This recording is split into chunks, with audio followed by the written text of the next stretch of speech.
Pak Yanto akan kembali melanjutkan sebuah cerita tentang perjalanan Babang Tamfan Xiaoyan. Saat ini kita kembali diperlihatkan dengan Xiaoyan yang pada saat ini nyemplung ke waduk untuk mengejar monster katak bermata raksasa. Lalu katak bermata raksasa yang telah menyusut pada saat ini benar-benar memiliki kecepatan yang menakjubkan. Bahkan dengan kecepatan Xiaoyan pada saat ini Xiaoyan benar-benar telah kehilangan jejak. Selain itu semakin Xiaoyan memasuki kedalaman air, saat ini juga Xiaoyan telah menyadari bahwa tekanan dari air di sini semakin kuat, sehingga pada akhirnya Xiaoyan segera mengenakan baju yang sebelumnya diberikan oleh Yulin, lalu dengan baju yang sebelumnya terbuat dari kulit monster anjing laut pada saat ini Xiaoyan pun bisa bermanuver dengan cepat. Lalu pada akhirnya Xiaoyan telah sampai di sebuah kedalaman air tetapi Xiaoyan masih belum bisa menemukan keberadaan dari monster katak bermata raksasa. Xiaoyan pun melihat sekeliling dan pada saat ini kekuatan spiritual Xiaoyan juga benar-benar terhalang. Setelah cukup lama mencari pada akhirnya Xiaoyan pun segera menyadari sesuatu. Xiaoyan mengulurkan tangannya dan pada saat ini Xiaoyan bisa merasakan sesuatu dan menyadari sepertinya ada ruang lain di sini, dan pada akhirnya tanpa basa-basi Xiaoyan pun segera memasuki ruang tersembunyi tersebut. Namun baru saja Xiaoyan melangkah masuk pada saat ini Xiaoyan tiba-tiba dikejutkan oleh pemandangan yang berada di hadapannya, karena pada saat ini ada puluhan ribu monster anjing laut yang bergegas menatap ke arah Xiaoyan. Tentu saja Xiaoyan juga pada saat ini sedikit terkejut setelah melihat gumpalan cahaya yang berada di belakang para monster, dan seketika Xiaoyan memiliki perasaan yang akrab, lalu Xiaoyan pun bergumam sepertinya itu adalah roh hantu, dan tampaknya roh hantu ini memiliki peringkat yang cukup tinggi. Hal itu dikarenakan kekuatan spiritual Xiaoyan pada saat ini benar-benar terbatas dan sepertinya pembatasan ini dilakukan oleh roh hantu tersebut. Xiaoyan pun akhirnya segera bertanya kepada Zhan Lao. Xiaoyan bertanya sepertinya roh hantu yang berada di hadapan mereka pada saat ini memiliki peringkat yang cukup tinggi. Menanggapi hal tersebut Zhan Lao pun segera membuka mulutnya untuk berbicara. Zhan Lao menjelaskan sepertinya itu adalah roh hantu kebijaksanaan, jadi dikatakan bahwa roh hantu ini memiliki peringkat ke-16 di antara roh hantu yang ada.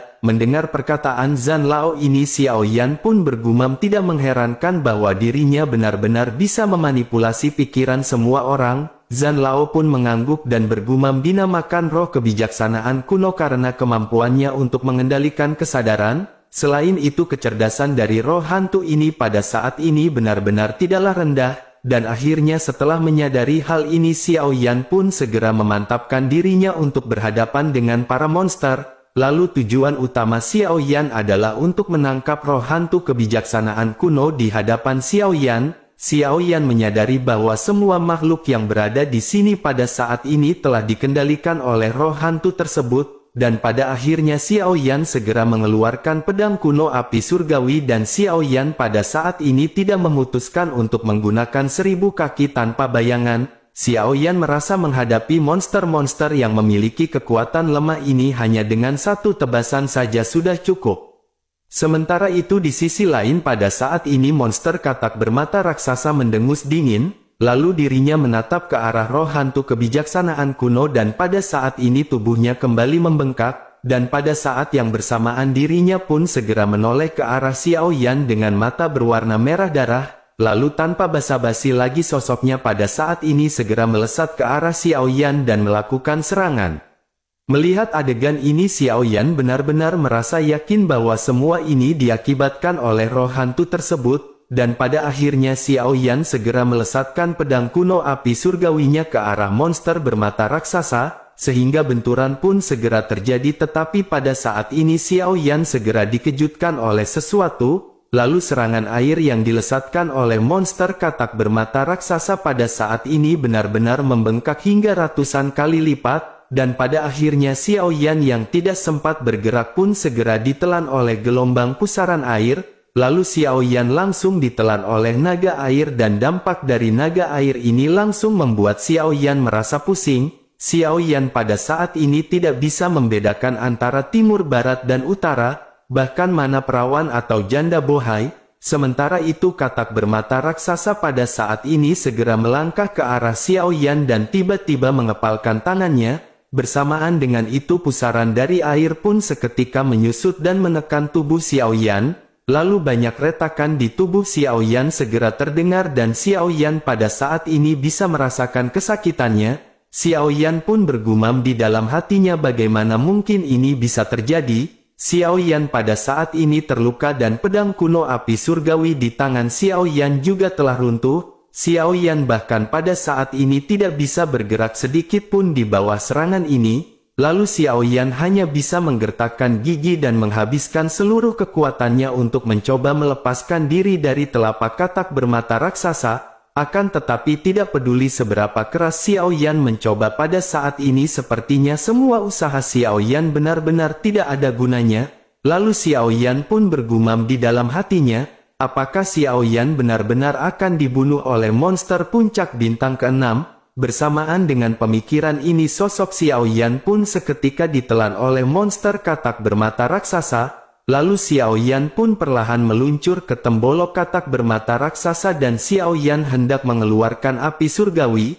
Akan tetapi api surgawi Xiao Yan pada saat ini benar-benar tidak keluar. Lalu Xiao Yan pun bertanya-tanya, mengapa api surgawi ini tidak bisa digunakan? Kemudian Xiao Yan pun mulai berpikir dan segera menyadari ada sesuatu yang salah. Xiao Yan bergumam mungkinkah roh kebijaksanaan kuno ini masih memiliki kemampuan untuk membuat orang berhalusinasi? Lalu Xiao Yan memeriksa tubuhnya dan menemukan baik Doki maupun 3 benda aneh di dalam tubuhnya tidak bisa digunakan. Xiao Yan pada saat ini benar-benar semakin yakin bahwa semua ini hanyalah sebuah halusinasi. Dan akhirnya mata Xiao Yan pun tiba-tiba tertutup dan Xiao Yan segera mengeluarkan kata hancurkan. Lalu ledakan pun seketika terjadi dengan gelombang kejut yang melonjak ke segala arah, dan pada akhirnya pemandangan di sekitar Xiao Yan pun tiba-tiba runtuh dan pada saat ini menampilkan pemandangan lain di hadapan Xiao Yan. Pada saat ini monster anjing laut dan katak bermata raksasa semuanya benar-benar menghilang dan hanya ada tetua Yu Lao di hadapan Xiao Yan. Lalu Xiao Yan dan Yu Lao pada saat ini saling memandang dan Xiao Yan segera menyadari sesuatu. Xiao Yan mengutuk di dalam hati ketika bergumam bahwa kebijaksanaan kuno ini benar-benar memiliki beberapa trik. Setelah Xiao Yan menghancurkan satu ilusinya, akhirnya dirinya benar-benar segera memasukkan ilusi lainnya, dan jika orang lain yang berada dalam posisi seperti ini mungkin dirinya benar-benar akan terjebak selamanya.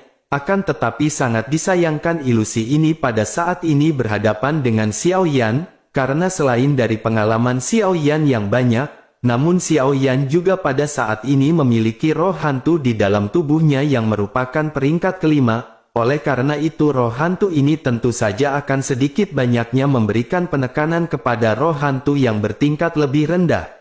Setelah Xiao Yan menyadari hal ini Xiao Yan pun duduk bersila untuk memfokuskan pemikirannya. Dan akhirnya setelah beberapa lama mata Xiao Yan pun tiba-tiba terbuka dan tubuhnya segera menendang keras ke depan, lalu benturan keras segera terjadi dengan ilusi yang berada di sekeliling Xiao Yan sekali lagi hancur seperti cermin kaca. Bersamaan dengan itu katak bermata raksasa juga pada saat ini kehilangan kendali dari roh hantu, lalu katak bermata raksasa pun seketika menyusut dengan cepat menjadi seukuran katak normal. Lalu aura yang dipancarkan dari tubuhnya juga pada saat ini menyusut menjadi bintang 4 Dodi.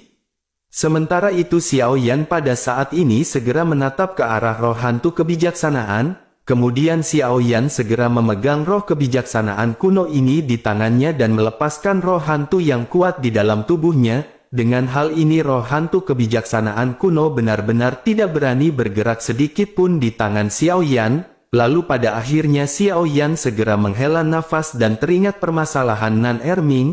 Xiao Yan benar-benar tidak menyangka bahwa dirinya akan mendapatkan berkah yang seperti ini. Selain itu Xiao Yan tidak bisa membayangkan apa yang akan dicapai oleh Nan Erming setelah semua ini selesai. Bukankah dengan keberadaan roh hantu yang memiliki 2 trik ini maka kekuatan Nan Erming akan meningkat? Lalu Xiao Yan pun segera menekan kegembiraan ini di dalam hatinya dan bergegas untuk pergi. Akan tetapi pada saat yang bersamaan roh hantu kebijaksanaan kuno segera berbicara kepada Xiao Yan. Dirinya meminta Xiao Yan untuk menunggu dan berkata bahwa Xiao Yan tidak bisa membawanya pergi, karena jika dirinya pergi maka tempat ini akan runtuh dan air akan mengering dan semua makhluk di sini akan mati. Mendengar hal ini Xiao Yan benar-benar sangat terkejut karena ini adalah pertama kalinya bagi Xiao Yan bertemu hantu yang bisa berbicara. Selain itu roh hantu ini benar-benar memiliki kebijaksanaan yang sangat tinggi. Namun Xiao Yan segera pelit dan setelah mendengar perkataan tersebut Xiao Yan segera menoleh untuk melihat tempat di mana roh hantu ini tinggal. Ternyata dirinya tinggal di sebuah piringan dengan banyak karakter kuno terukir di atasnya. Setelah Xiao Yan meraih roh hantu ini dan meninggalkan cakram tersebut putarannya mulai melambat perlahan dan setelah beberapa saat, piringan yang merupakan tempat tinggal dari roh hantu kebijaksanaan kuno ini berhenti berputar, lalu Xiao Yan pun bergumam di dalam hatinya bahwa hal ini benar-benar merepotkan, dan tidak heran bahwa ada energi spiritual yang begitu kuat di sini, karena tidak ada seorang pun di dunia ini yang memiliki suplai energi spiritual yang berkelanjutan kecuali 3 keajaiban aneh. Dan tampaknya Xiao Yan pada saat ini harus memikirkan sebuah cara mengenai hal ini. Xiao Yan memiliki begitu banyak roh hantu di tubuhnya dan dirinya tidak tahu, apakah mungkin membuat kelompok energi roh hantu pada saat ini. Xiao Yan teringat metode perawatan untuk mengembalikan Valen Heart Flame di Akademi Jianan Benua Doki. Memikirkan hal ini Xiao Yan mendapatkan sebuah ide dan pada saat ini Xiao Yan segera bergegas menuju ke arah piringan. Setelah sampai Xiao Yan menyadari bahwa piringan ini tidak sepenuhnya bulat melainkan elips, dan jika diperhatikan banyak tulisan kuno di sekelilingnya dan piringan ini tampak seperti cangkang kura-kura. Setelah itu Xiao Yan pun segera duduk bersila dan memfokuskan pikirannya. Kemudian Xiao Yan segera mengeluarkan energi dari masing-masing roh hantu yang berada di dalam tubuhnya.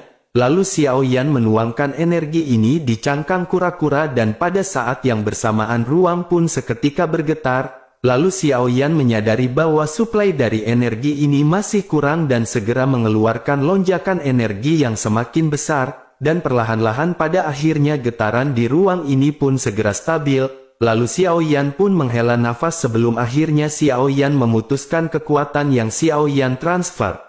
Kemudian Xiao Yan pun mengangkat kepalanya untuk menatap gumpalan energi yang telah Xiao Yan keluarkan yang berbentuk bola. Lalu Xiao Yan pada saat ini berharap bahwa energi ini dapat bertahan hingga 100 tahun atau bahkan lebih. Xiao Yan pun menghela nafas lega setelah melihat sekeliling di mana tempat di sini kembali normal. Dan pada akhirnya Xiao Yan tidak mau membuang-buang waktu dan segera memasukkan roh hantu kebijaksanaan kuno ke dalam mulutnya. Setelah itu Xiao Yan kembali menggunakan baju yang diberikan oleh Yulin dan melesat pergi. Sementara itu pada saat ini Chaos Immortality dan Huo Hong Er sedang menunggu kedatangan Xiao Yan. Lalu keduanya berdiri di samping danau dan menatap dengan cemas ke arah danau. Dan pada akhirnya mereka melihat sosok Xiao Yan yang keluar dari air dan Chaos Immortality segera menarik Xiao Yan.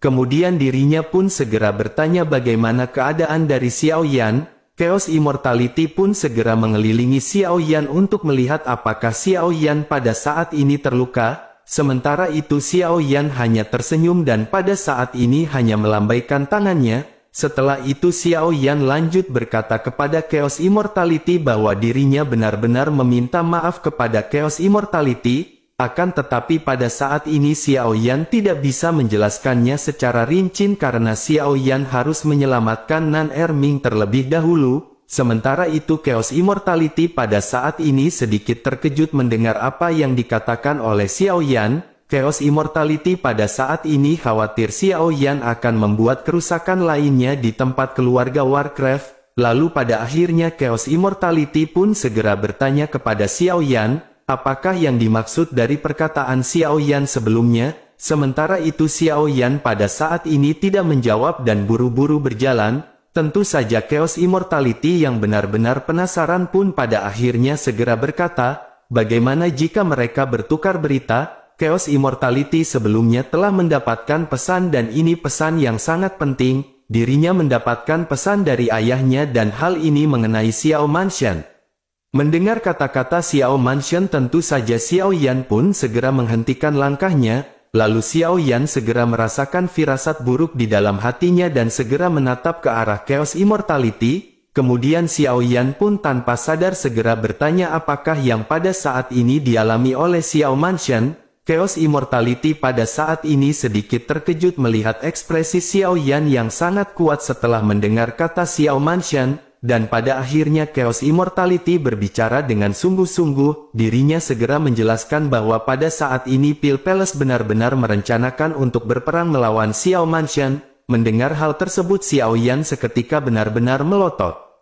Xiao Yan menyadari kekuatan besar macam apakah yang dimiliki oleh Pil Palace. Xiao Yan juga menyadari bahwa kedua belah pihak memang memiliki perselisihan, lalu Xiao Yan pada akhirnya bertanya-tanya, apakah alasan dari Pil Palace memulai perang begitu cepat? Xiao Yan berpikir apakah semua ini karena Dan Yan, tetapi Xiao Yan segera menyadari bahwa Xiao Yan benar-benar tidak membunuh Dan Yan, lalu banyak pertanyaan yang bercampur dengan kegelisahan dan kecemasan yang pada saat ini melonjak di benak Xiao Yan, akan tetapi pada saat ini Xiao Yan benar-benar tidak bisa memiliki gambaran mengenai hal ini. Yang Xiao Yan tahu pada saat ini hanyalah Xiao Yan benar-benar harus menyelesaikan permasalahan Nan Erming dan segera kembali ke Xiao Manshan, karena Xiao Yan benar-benar khawatir dengan orang-orang yang berada di Xiao Manshan, meskipun kakak angkatnya King Haoran akan maju untuk menggantikan Xiao Yan, akan tetapi Xiao Yan adalah tuan sejati dari Xiao Manshan dan bagaimana mungkin Xiao Yan tidak muncul di pertempuran tersebut. Xiao Yan benar-benar khawatir mental dari para prajuritnya akan berkurang dengan Xiao Yan yang tidak kunjung datang. Lalu Xiao Yan pada akhirnya menekan semua pemikiran ini dan bergegas melangkah dengan cepat ke arah pegunungan Siseng. Sementara itu Chaos Immortality dan Huo Hong Er pada saat ini mengikuti Xiao Yan dan Chaos Immortality lanjut bertanya kepada Xiao Yan. Chaos Immortality bertanya apakah yang akan disampaikan Xiao Yan sebelumnya. Xiao Yan tanpa menoleh segera menjawab bahwa itu bukanlah apa-apa. Xiao Yan hanya ingin meminta maaf kepada Chaos Immortality karena Xiao Yan telah mengambil roh hantu yang bersembunyi di kedalaman keluarga Warcraft. Mendengar hal tersebut Chaos Immortality seketika tertegun dan bertanya kepada Huo Hong Er, apakah dirinya pada saat sebelumnya tidak salah mendengar apa yang diucapkan oleh Xiao Yan. Huo Hong Er pun merasa sedikit bingung hingga akhirnya dirinya segera mengangguk. Lalu baik Chaos Immortality maupun Huo Hong Er pada saat ini saling memandang sebelum akhirnya mereka menatap kosong ke arah Xiao Yan. Meskipun Chaos Immortality tidak tertarik dengan tiga benda aneh tersebut, akan tetapi Chaos Immortality telah mendengar berita tentang hal ini dan keajaibannya. Oleh karena itu bagaimana mungkin dirinya tidak merasa iri dengan pencapaian Xiao Yan ini. Lalu akhirnya Chaos Immortality pada saat ini hanya bisa menghela nafas sementara Huo Hong Er bergegas mengikuti Xiao Yan. Melihat hal itu Chaos Immortality pun segera mengikuti pergerakan dari Huo Hong Er. Lalu singkat cerita sosok Xiao Yan pada saat ini telah sampai di hadapan Gunung Siseng. Xiao Yan menatap ke arah batu kehamilan ilahi di mana ada sosok jiwa Nan Erming di dalamnya. Jiwa dari Nan Erming yang lemah pada saat ini sedikit membaik tetapi masih dalam kondisi yang memprihatinkan. Sementara itu Raja Sisik Naga pada saat ini terlihat senang melihat Xiao Yan yang kembali. Lalu dirinya pun segera berkata ternyata anak kecil ini telah kembali. Selain itu dirinya benar-benar membawa benda bagus di tangannya. Xiao Yan pun tersenyum dan menjelaskan bahwa ini adalah roh hantu dan tentu saja Raja Sisik Naga pasti mengenalinya. Menanggapi perkataan dari Xiao Yan ini Raja Sisik Naga pun tersenyum malu dan berkata, tentu saja dirinya mengenalinya. Bagaimana mungkin dirinya yang telah hidup selama waktu yang tidak terhitung jumlahnya tidak mengetahui hal tersebut. Hanya saja pada saat ini Xiao Yan membawa satu roh hantu. Apakah dengan satu roh hantu ini akan bisa dibagi dua untuk membentuk dua tubuh? Mendengar pertanyaan tersebut tentu saja Xiao Yan menyadari apa yang dimaksud oleh Raja Sisik Naga. Menurut catatan dari Kaisar Iblis Tua Suan Tian satu roh hantu hanya dapat digunakan untuk membentuk satu tubuh. Akan tetapi persyaratan lain yang diperlukan adalah kekuatan jiwa dari sosok yang ingin dibentuk tubuhnya harus dalam keadaan sempurna. Pada saat ini kondisi jiwa Nan Erming benar-benar sangat lemah karena Nan Erming baru saja dimasukkan ke dalam batu kehamilan. Oleh karena itu dengan keadaan jiwa yang lemah dan tidak sempurna ini, Nan Erming benar-benar tidak memiliki kesempatan untuk dimurnikan tubuhnya. Sementara itu di sisi lain Raja Sisik Naga juga pada saat ini memiliki jiwa yang lemah, dan keduanya pada saat ini benar-benar tidak memiliki kesempatan untuk memurnikan tubuh. Namun meskipun begitu Xiao Yan pada saat ini benar-benar tidak mati akal. Xiao Yan berpikir bagaimana jika Xiao Yan menggabungkan jiwa keduanya hingga pada akhirnya jiwa ini akan sempurna,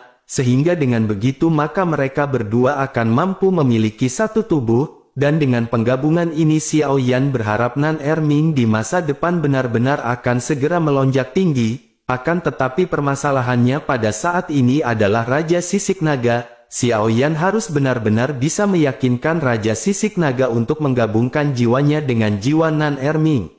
Dan pada saat akhirnya Xiao Yan pun menghela nafas sebelum akhirnya segera menetap ke arah Raja Sisik Naga. Xiao Yan pun berkata bahwa proses ini akan bisa segera dimulai. Akan tetapi ada sesuatu yang ingin ditanyakan oleh Xiao Yan dan mereka benar-benar harus membicarakannya terlebih dahulu. Raja Sisik Naga pun pada saat ini mengangguk dan segera bertanya, apakah hal yang harus dibicarakan?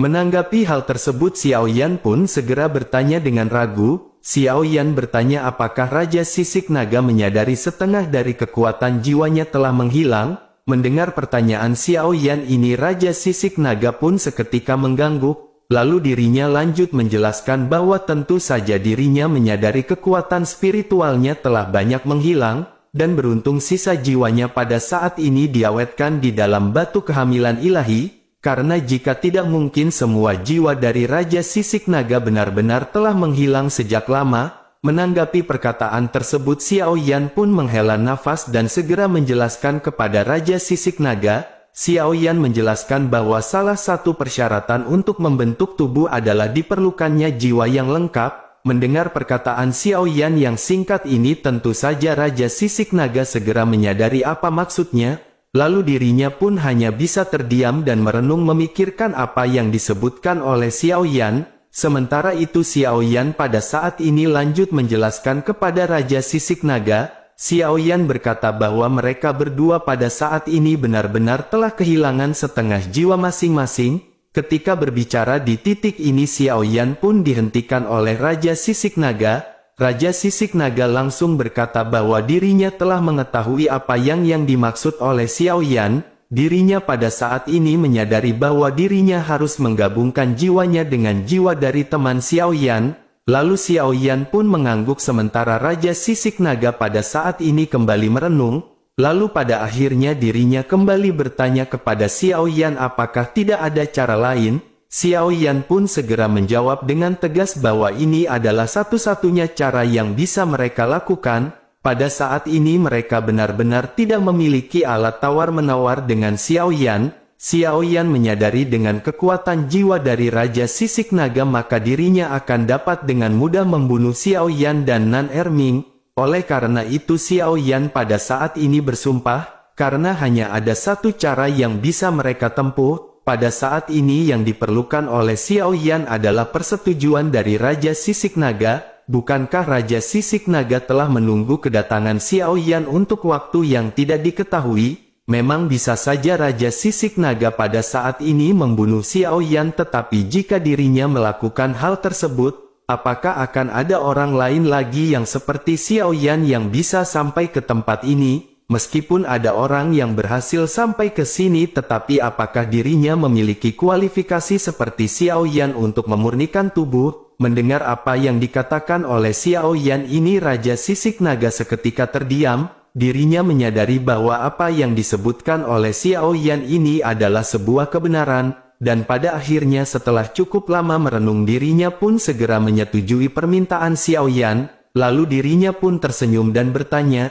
kapankah Xiao Yan akan melakukan hal ini? Mendengar persetujuan dari Raja Sisik Naga Xiao Yan pun seketika sangat senang. lalu Xiao Yan segera menarik nafas sebelum akhirnya berkata bahwa Xiao Yan akan melakukan hal ini sekarang juga, dan pada akhirnya tanpa basa-basi lagi Xiao Yan pun segera mengeluarkan kekuatan spiritualnya. Kekuatan spiritual Xiao Yan pada saat ini segera membungkus jiwa dari Raja Sisik Naga dan Nan Erming.